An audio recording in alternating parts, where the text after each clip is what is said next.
Doctor Sujit Dharmapatre, संचालक MIT school of Indian civil services Pune. Hindi में पूना में MIT ADT यूनिवर्सिटी 2015 में स्टार्ट हुई। 125 एकर्स में MIT ADT यूनिवर्सिटी का पूरा कैंपस है। वहाँ 15,000 स्टूडेंट्स एजुकेशन लेते हैं। लेकिन यूपीएससी और एमपीएससी जो परीक्षार्थी है, वो परीक्षार्थियों ने अपना स्टडी ये ग्रेजुएशन में करना चाहिए, इसलिए हमने एक व्यवस्था की है। MIT school of Indian civil services की स्थापना की है 2021 में। इस स्कूल के अंडर हमने BA एडमिनिस्ट्रेशन और MA पब्लिक एडमिनिस्ट्रेशन ऐसे 2 UG PG कोर्सेज चालू किए हैं। इसका ऑब्जेक्टिव यही है कि बच्चों को डिग्री भी मिल जाएगी और उसी डिग्री के दौरान यूपीएससी का स्टडी होगा, उनका अभ्यास होगा, उनके असेसमेंट यूपीएससी एग्जाम पैटर्न के तहत होंगे। उनका बायोडाटा हो या फिर उनका कम्युनिकेशन स्किल, उनका राइटिंग स्किल, ये डेवलप करने के लिए स्किल इनहांसमेंट कोर्सेज हमने इंक्लूड किए हैं। हम स्टूडेंट्स का हेल्थ, उनका स्पिरिचुअल माइंडसेट, इथिकल माइंडसेट, इसके लिए हमने उनको yoga, meditation, creative and performing arts means कोई भी एक म्यूजिक बच्चों को आना चाहिए। इसी के साथ एक फॉरेन लैंग्वेज हमने कंपलसरी की है और एप्टीट्यूड टेस्ट, लीडरशिप क्वालिटीज, ये सब हमने डेवलपमेंट करने के लिए हमारे पास स्कूल ऑफ होलिस्टिक डेवलपमेंट और school of corporate and innovative leadership, ये 2 स्कूल का गठन MIT ADT में हुआ है। हम स्टूडेंट्स को केवल नॉलेज नहीं देना चाहते, क्योंकि यूपीएससी केवल नॉलेज की एग्जाम नहीं है, तो स्किल के भी एग्जाम है। तो बच्चों का थॉट प्रोसेस उसी तरह से बनना चाहिए जिसकी रिक्वायरमेंट यूपीएससी ने रखी है। कॉन्स्टिट्यूशन का रिस्पेक्ट हो, सोसाइटल के प्रॉब्लम्स बच्चों को पता होना चाहिए, स्टूडेंट शुड विजिट NGOs। तो ये सब स्किल डेवलपमेंट और स्टूडेंट्स का हम व्यक्तिगत विकास करना चाहते हैं, जो कि यूपीएससी की पहली जरूरत है।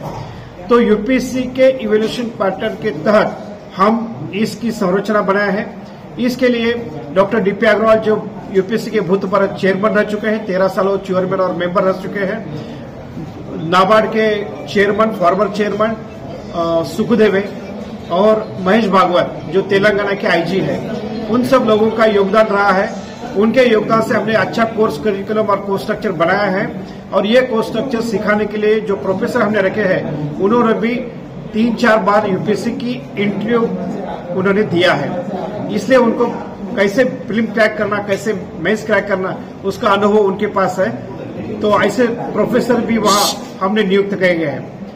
इसके लिए हमने स्कॉलरशिप का भी आयोजन किया है। अगर कोई स्टूडेंट्स बहुत गरीब फैमिली से आता है तो हम स्कॉलरशिप एग्जाम लेके पहले 3 स्टूडेंट को 1 रुपया भी चार्ज न करते हुए उनको स्कॉलरशिप एग्जाम हम देते हैं। यह BA एडमिनिस्ट्रेशन 3 साल का और MA पब्लिक एडमिनिस्ट्रेशन 2 साल का कोर्स है।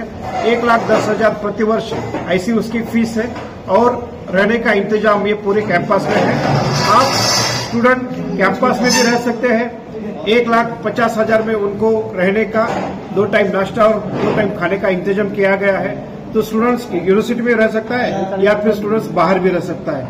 तो हमने इंफ्रास्ट्रक्चर के साथ बच्चों को वहां सीखने का, उनका स्पोर्ट्स एकेडमी और सर्वांगीण विकास, उसके ऊपर हमने ध्यान दिया है। हमारे 2-3 स्टूडेंट्स IAS IPS में और IRS में जा चुके हैं। तो इस भावना से हम इस कोर्स का हम आयोजन कर रहे हैं कि स्टूडेंट्स में UPSC should not be A goal, it should be a chance. क्योंकि हमारा जिंदगी इतना इजी नहीं है कि एक ध्येय के लिए हमारी जीवन बर्बाद करें। क्योंकि मैंने देखा है 38 इयर्स तक स्टूडेंट्स पढ़ाई करते हैं और अगर नहीं हो तो क्या करेंगे after 38 years, what he can do. तो इसलिए हम ग्रेजुएशन में ही बच्चों का स्टडी कराते हैं, ताकि ग्रेजुएशन के बाद उनका टाइम वेस्ट ना हो, उनको डिग्री भी मिले, उनका अभ्यास भी हो, एग्जाम पैटर्न भी उनको समझ में आए। और हम चाहते हैं स्टूडेंट्स ने केवल 2 अटेम्प्ट देने चाहिए। 2 अटेम्प्ट में वो पूरा अटेम्प्ट देना, मतलब उसको कॉन्फिडेंस चाहिए कि मैं आज एग्जाम दूंगा तो मैं मेंस क्लियर कर जाऊंगा, आज एग्जाम दूंगा तो मैं प्रीलिम और इंटरव्यू भी क्रैक करूंगा। इस कॉन्फिडेंस के साथ उसने 2 अटेम्प्ट देने चाहिए। अगर 2 अटेम्प्ट में नहीं होता है तो उसने करियर B सोचना चाहिए, करियर B में उसने जाना चाहिए और बचे कुछ अटेम्प्ट करियर B के साथ उसने देना चाहिए, ताकि समाज और माता पिता की जो अपेक्षा तरुणाई के साथ रहती है वो भी पूरी हो जाए। उसको गवर्नमेंट में इंट्रोड्यूस होने के लिए भी ये चांस मिल जाए।